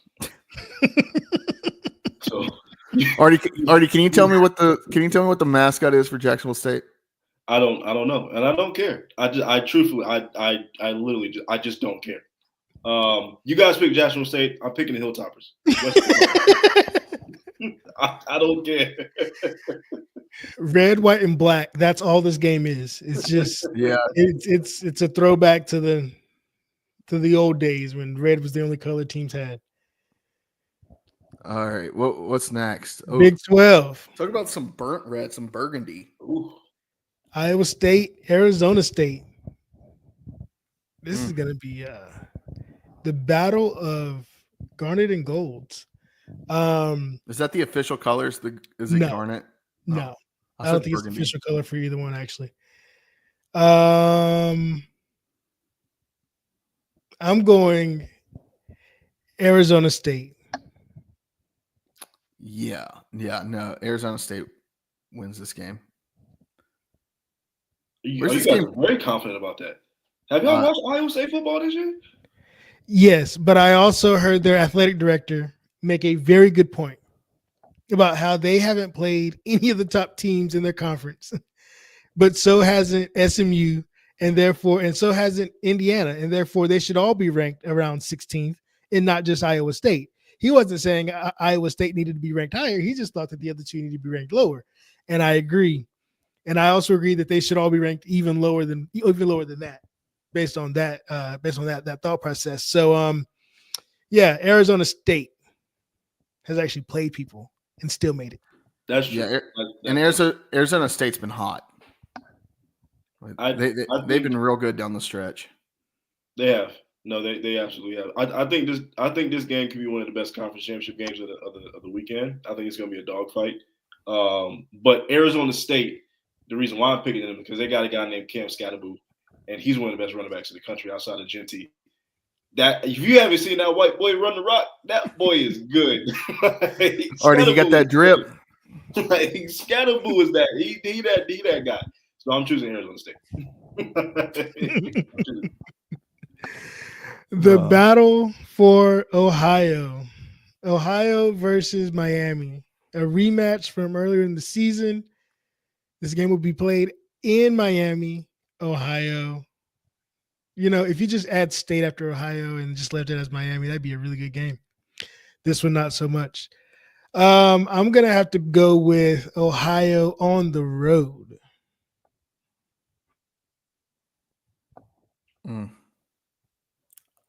Just like Artie said about Conference USA, I don't know anything about these two schools, and I don't really give a shit.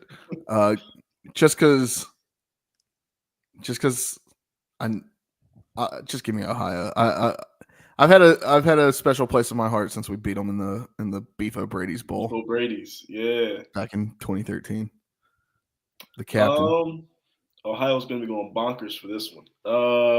Yeah, give me Ohio. I really don't know really anything about Miami, Ohio this season, but give me Ohio. I'm sure one of their best wide receivers will be playing in Greenville next year. It's usually what happens.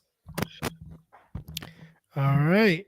The SEC championship is next. This is all chronological order, so nobody get mad at me for not building suspense, whatever. Number 5, Georgia goes down the road to Athens to their second home and plays number 2, Texas, in what may be the greatest conference championship game ever seen in the eyes of man. Jared, I'm going to let you go first, though. Look, Texas is really good. So is Georgia. Georgia, I mean, an 8 overtime like game against your crosstown rival, basically crosstown rival in Georgia Tech. That's tough, but to win that game, that takes a lot of grit. Texas hasn't really played it, in my opinion, hasn't really played that hard of a schedule. Georgia has played one of the toughest schedules in the SEC. This game's basically a home game for Georgia. Oh, and not to mention, Bevo will not be at the game. Bevo is not allowed in Mercedes-Benz Stadium. Give me the dogs. Okay. It's all because Bevo. Yeah, I don't. Georgia to me has looked way too suspect throughout. They've just been way too topsy turvy, too up and down. At their best, obviously they can beat anybody. They've already beat Texas, so I mean, at their best, they can beat anybody in the country. But I think Texas gets their lick back. I think that offensive line does not play as bad as they did in the first matchup in Austin, and I think you're going to get you're going to see a heavy dose of Manning in this game because they saw what King did against him in that 8 overtime game. So you're going to see a nice little dose of what's my boy's name that starts for Texas? I can't even think of his name. Arch? No, not Arch. Who's the starter for Texas? Quinn Ewers. Yes, Ewers. I think is he hurt still? I mean, he played 90% of the game. Did he? Yeah, he's. I think you're getting a healthy dose of Ewers, Manning back and forth, right? I think you're going to see that from Sarkisian. So give me Texas in this game. I think it's going to be a good game, but give me Texas. Josh. So for this game, I'm going to have to take the University of Texas, just because there's nothing that Georgia can do other than win this game to change my mind that they are a fraud. I said at the beginning of the season, I said that they were going to lose multiple games this year. It's been too up and down. And I also predicted that they wouldn't make it to the conference championship game. Here they are. Ole Miss, you let me down. But they got help. Like I mean, I had Texas, Ole Miss.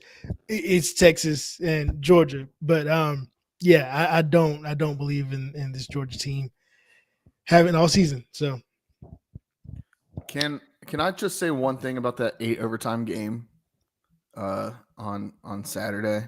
Go for 2 on the first touchdown. I don't know about that. Yeah, probably yeah. What else? Who was it? Was it Joe Tessitore on the call? Yeah. Did you know if Georgia wins here? Yeah. I was like, they're going to the playoff. I was like, shut the fuck up. Georgia wins this game, they're getting into the college football playoff. I was like, dude is the epitome of speaking it into existence. From the University of Georgia? Like, he is. Like, what are we doing? We all know that Georgia's going to be in the college football playoff no matter what. He felt like he needed to ride that home. I want Americans to know they win this game. I was thinking if he says this one more time, I might throw something through my TV. I feel like Jesse Palmer was getting pissed off too. I feel like he was low key like, bro, like you got to chill. So I wasn't the only one that noticed that. Okay. I wasn't watching the game, unfortunately. You missed it. I'll only turn it on for overtime. Excellent. Next game on the list is the Sun Belt Championship game. Marshall, whose head coach may be headed to Southern Miss, don't tell anybody else, against Louisville. Louisiana. Sorry. Louisville. So Louisiana is actually a home favorite in this game. And I don't believe in Marshall right now. No, Marshall is in a tough spot. Their coach has been linked to every group of 5 job out there. Outside the zone. And he's done a pretty bad job of like hiding that he's being talked about. I mean, we all know that his crew his agency reached out to East Carolina when they fired Mike Houston. They were one of the first ones to actually reach out to ECU, from what I heard. I don't know, like, and the Marshall fans, they deserve better, man. They deserve better than that. Yeah, give me Louisiana. Marshall. I think Huff's gone. I think Huff does end up at Southern Miss. That'd be a good place for him. Am I up? Yeah. I think in spite of that, Marshall's going to play well. Their players are going to play well. So give me Marshall. I think in spite of that. Bold move. They made it to the conference championship game. Why can't they win it?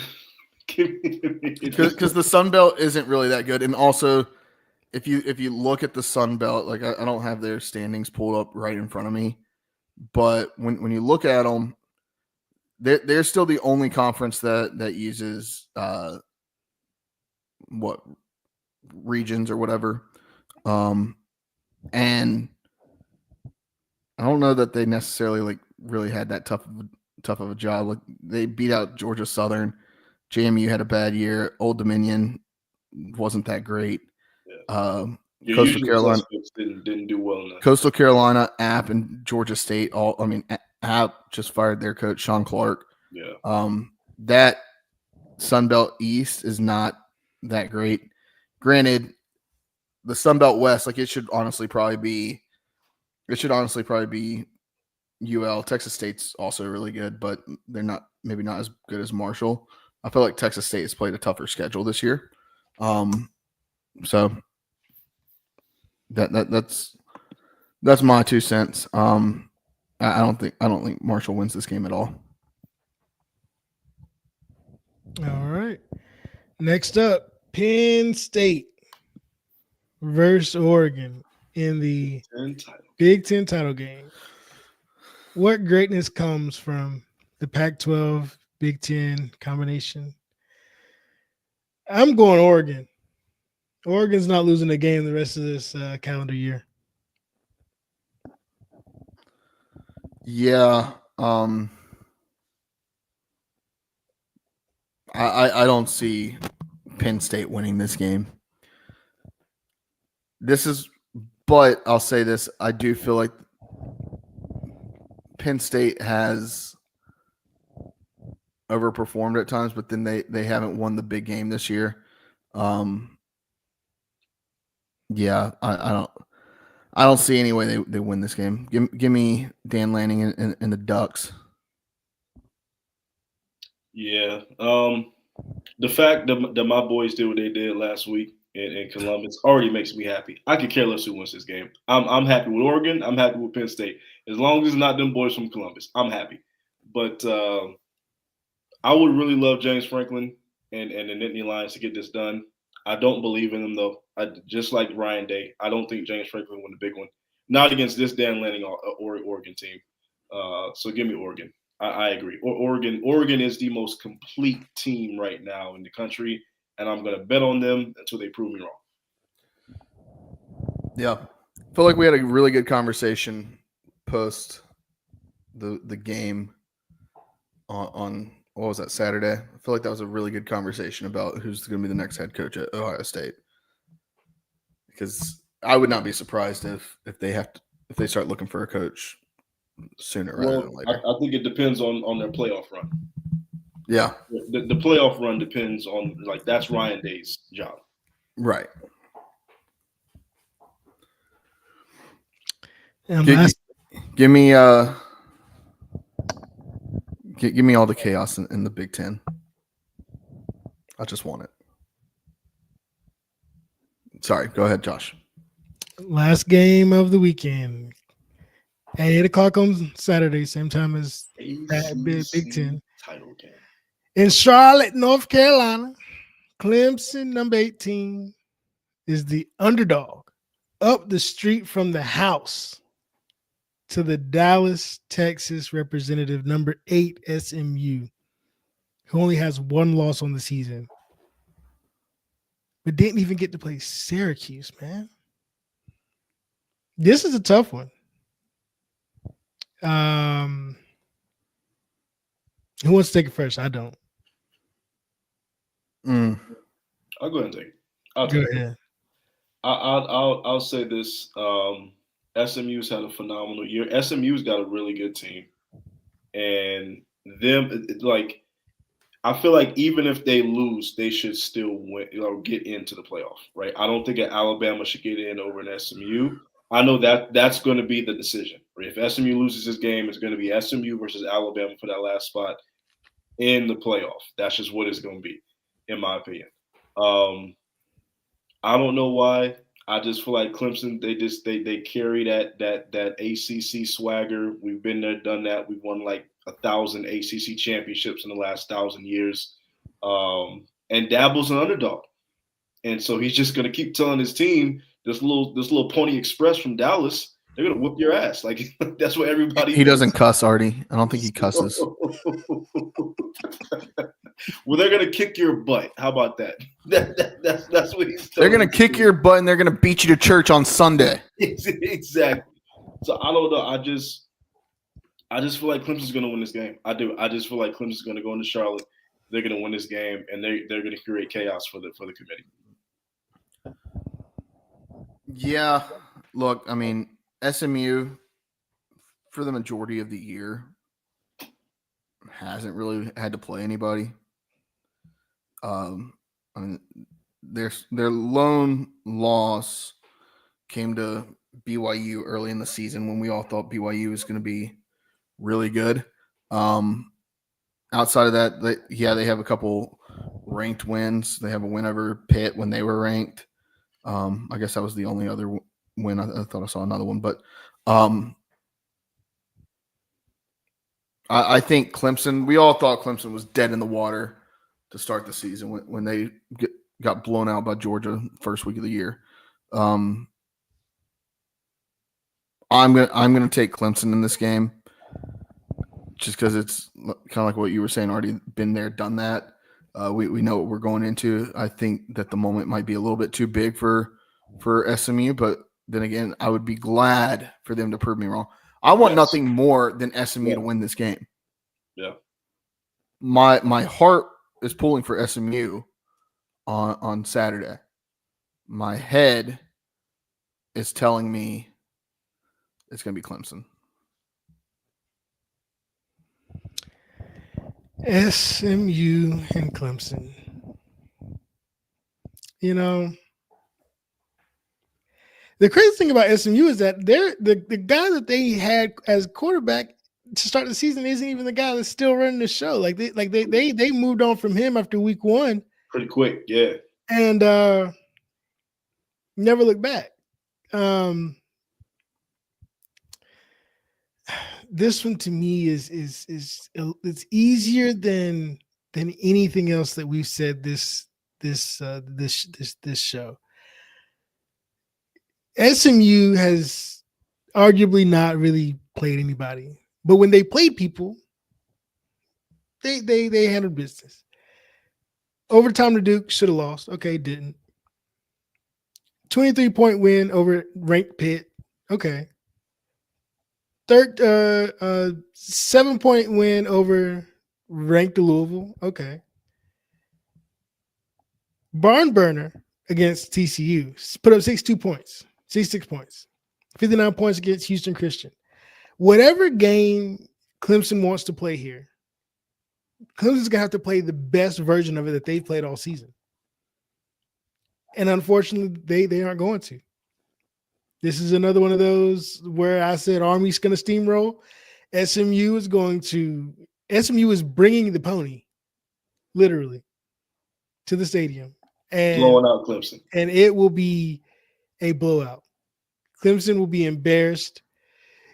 Listen to this, guys. The ACC did not get a single 5-star recruit early signing period. That means Clemson didn't get a single 5-star recruit. It's over. And you know, Dabo's not going out in the transfer portal. He's not hitting the portal. He's not hitting the portal. That. So this is the beginning of the end. South Carolina was just the teaser. South Carolina was the teaser. Honestly, I would love it. I would absolutely love to see like a 35-17 SMU victory over Clemson. I would love I would love it for two reasons. A, it changes it up, but SMU coming into the ACC their first year removed from first year and winning it outright first year. Yeah. And yeah, I mean that's did they win the American Conference last year, or was that Tulane? I'm trying to remember. SMU won, didn't they? They won it. Yeah, I was about to say SMU walked out of the conference with a championship. Okay, I beat Tulane at Tulane.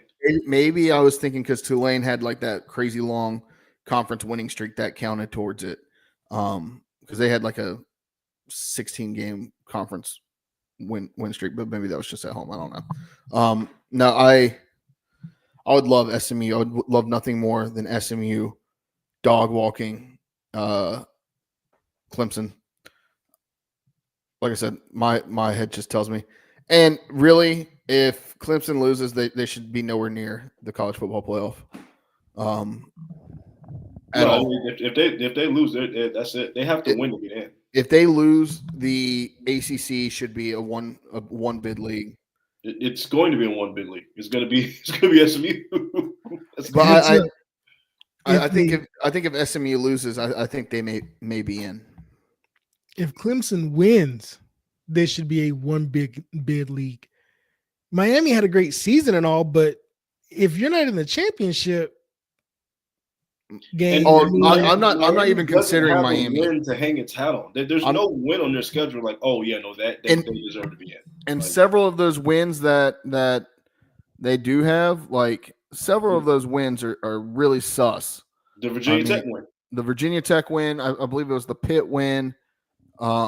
Miami and Cal lost to Cal late. I said early in the year that I did like. Look, Cam Ward's a really good quarterback. I said early in the year I wasn't high on Miami.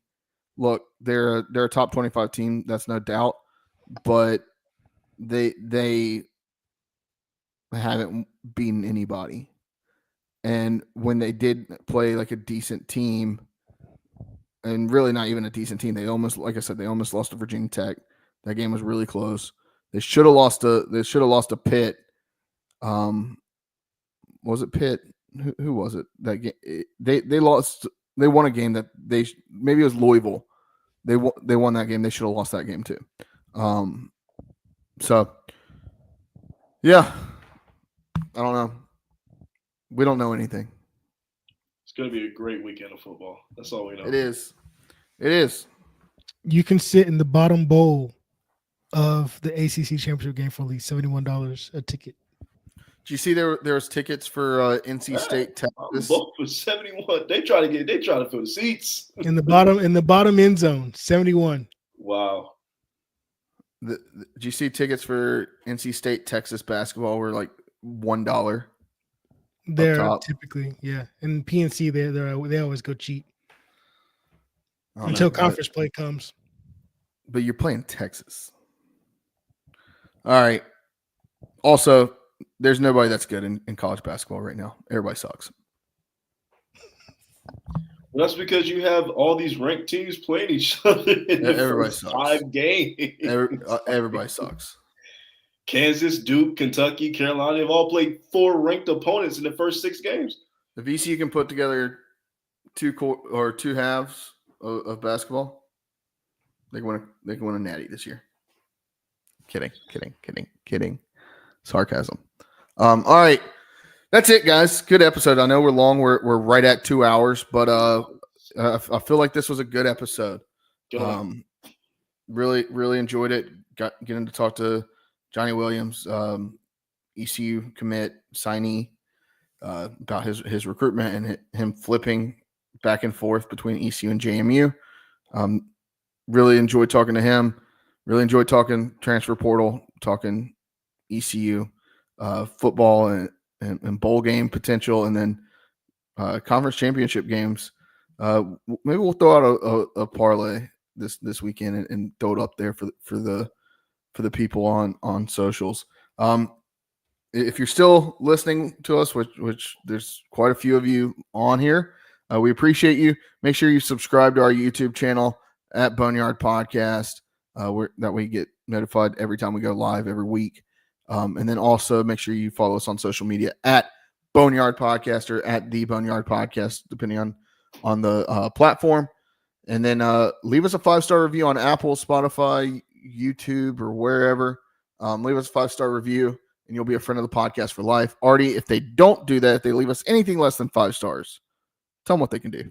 You know what it is, baby. Walk the damn plank. Get your ass on that plank. Yeah, do that. And then also make sure you leave us a review. Make sure you subscribe. And then yeah, I think that's it. Let's get the hell out of here. It's been too long. It's going on midnight. Hey, past my bedtime. Week, Power Nation. It's Friday. It's payday. Go have you a good weekend. Go watch these conference championship games. Stay safe. As always, wash your hands, wash your butts. Deuce. Go damn Pirates.